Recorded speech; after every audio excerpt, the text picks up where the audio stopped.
We have a very interesting guest today with a very wonderful life story. I'm going to let her tell you about herself. Take it away. Hi, my name is Angela Lynn Longboat. However, a lot of people call me Dr. A. And I was asked to kind of start at the beginning of my life and go forward. But before I do, I want to make a statement that every single person in this world can write their life history as you poor, terrible, your life has been miserable, or they can write it as a wonderful, great thing. So for every negative that has happened to me, I've had at least 100 or more wonderful, great things that have happened.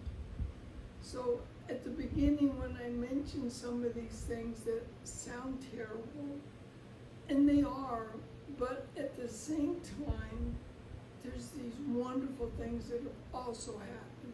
So sometimes if I don't mention it, they're there. So I'm, as the last name says, Longboat. I am a North American native. My reservation is in Canada, but promiscuity on reses is very high, not just the males, but also the females. And my dad pregnated my mom, and he's already married. And so she went down to Southern California, married a Hopi. I am Mohawk of the Wolf Clan. Now, the clan always goes off of the mother's side, not the dad's side. And the reason why is because of that promiscuity I was talking about. They say you always know who your mom is, but not necessarily your dad. And so in doing it, and the clan is our bloodline. Like in the old days, or even knew how they say, you shouldn't marry your first cousin or your brother, your sister, whatever, because it's incest. And that not only can there be mental problems, but physical problems from the interbreeding. Well, I mean, we have stones and beads that are hundreds and thousands of years old before science came along and said that. And so when we say a wolf is not supposed to marry a wolf or a turtle to a turtle, it's because they're in the same bloodline. And now that I've kind of explained I'm Mohawk of the Wolf Clan, my mother and stepfather was on vacation, and they were up in Northern California on a res visiting friends, and she went into labor and had myself and my twin. As you can see, I'm light skinned. Mohawks are on a high level of percentage of Mohawk have a darker skin. And so I'm the white sheep in the family, because when we would have group pictures, they always stuck me in the middle, and I'd be like a neon light going, because they're so dark and I'm so light.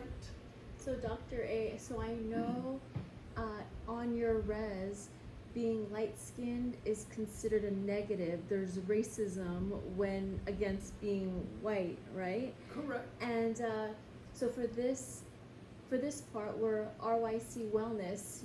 How do you restore your center? RYC being restore your center. How did you restore your center during those dark times when you felt all that negativity towards you? What was your biggest, I guess?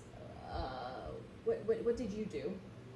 Well, for me, I was lonely earlier in life because of being set aside. When I say earlier in life, I have what's called an eidetic memory or photographic memory. So I can remember things back when I was 2 years old. And people go, yeah, right, but I really could.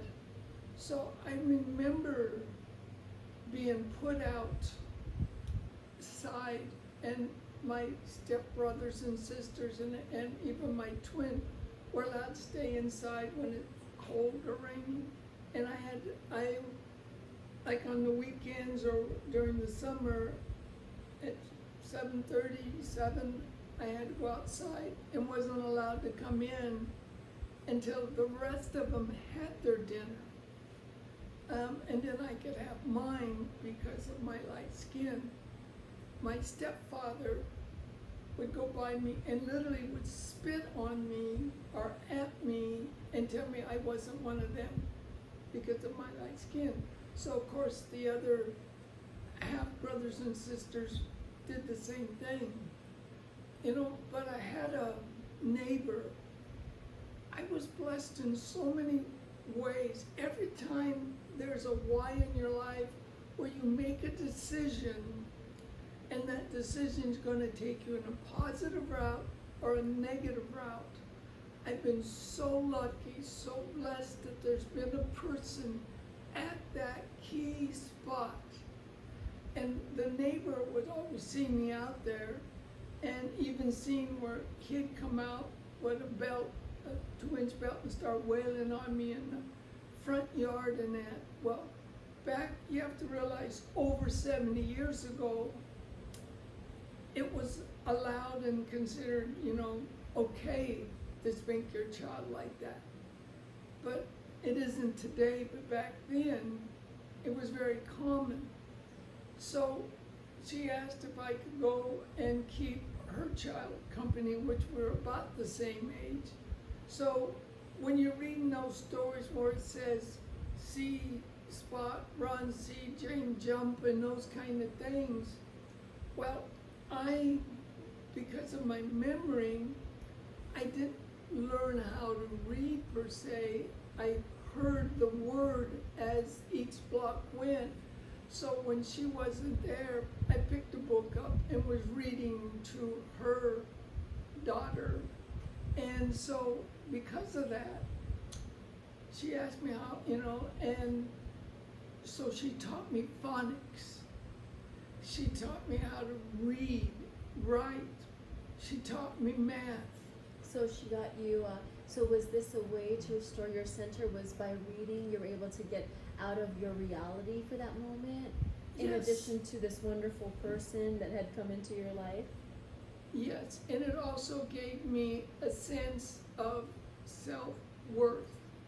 That's wonderful. You know, because before that, I didn't have any, because I was told I was nothing.